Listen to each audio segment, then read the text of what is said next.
Hey everyone, beautiful day in Baltimore at, in case you can't read it, Fort McHenry National Monument and Historic Site, 19th century fortress. So, nice breeze coming in through this part of Baltimore Harbor as well as Baltimore itself, moving up towards the fortress of McHenry. Said William Henry in the previous clip. I apologize because currently on a lot of French and Indian War stuff, but this is the fort that defended Baltimore during the War of 1812 from the British attempt to capture or destroy the city, just mere weeks after the torching of Washington, D.C. So,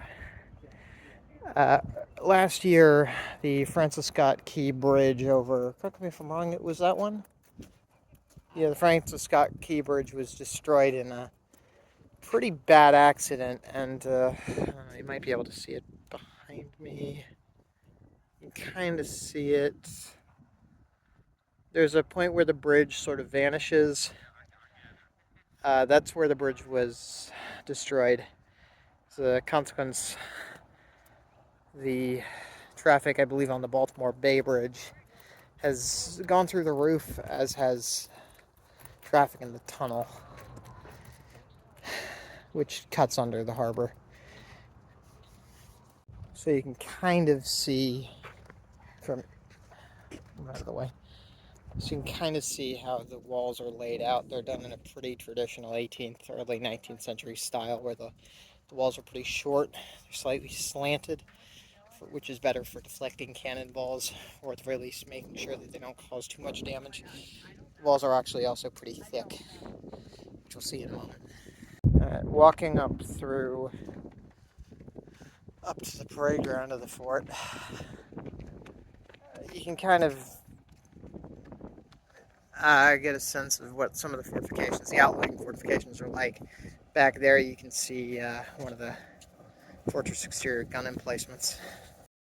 And walking through the fortress gate, so just walking through, going,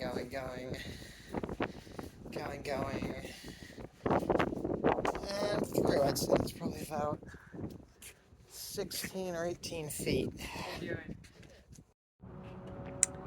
So you can see that the fortress parade ground is also a little bit larger than that of Fort Ticonderoga, a little bit smaller than that of Fort Niagara. Not by much, but I mean, as much as a harbor citadel is, or could be. The building over there, which I'm going to zoom in on, that's the fort's magazine. So I'll head over there in a minute.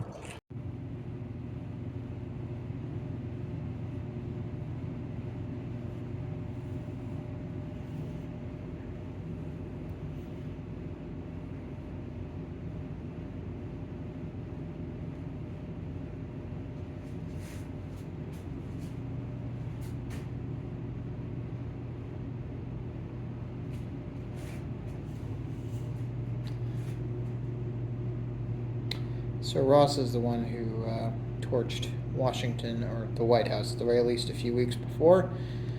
And he was felled at the Battle of North Point.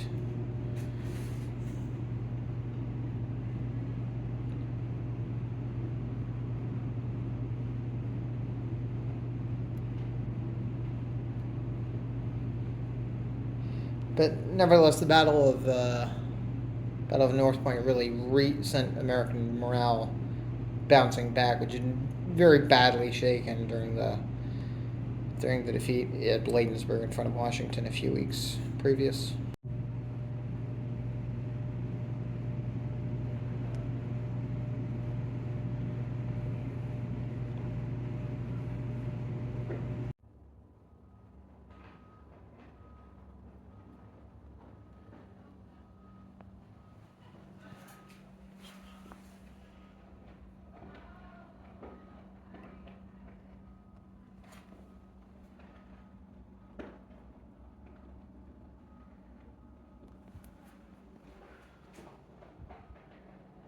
officers' quarters.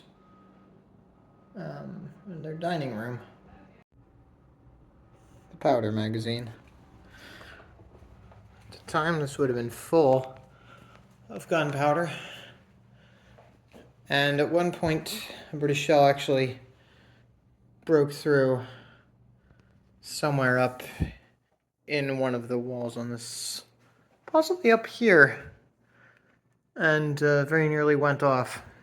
It was lucky in the extreme for the fort that it didn't. Otherwise, the whole ammunition stock would have gone up in smoke. And the fort very probably along with it. Some of the pieces of artillery used during the battle and throughout the period.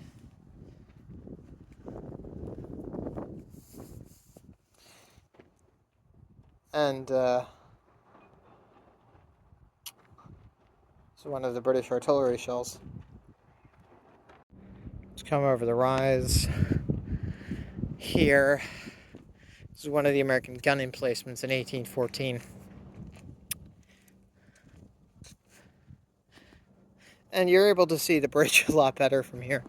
But about 4 miles out, which probably is about where the bridge was, is where Francis Scott Key, the man who wrote our national anthem, was residing. He was being held as a hostage by the British in order to secure the release of several American civilians and soldiers from Baltimore. Several pieces of artillery. I believe these are certainly from the American Civil War. They're naval defense pieces. Why they expected to defend Baltimore from the Navy when the Confederate States of America were really terrible with, never had much success with waterborne operations. I don't know. But this is probably a routine precaution.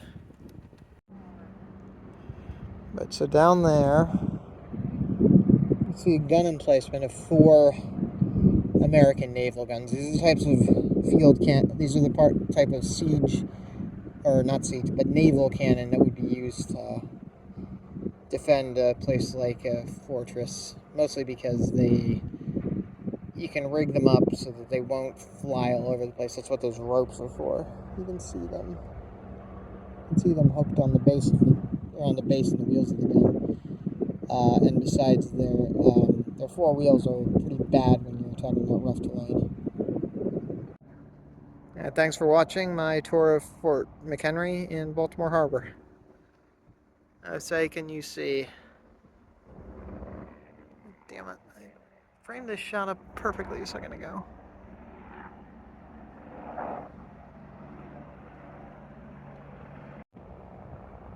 There we go. There we go. Thanks for watching.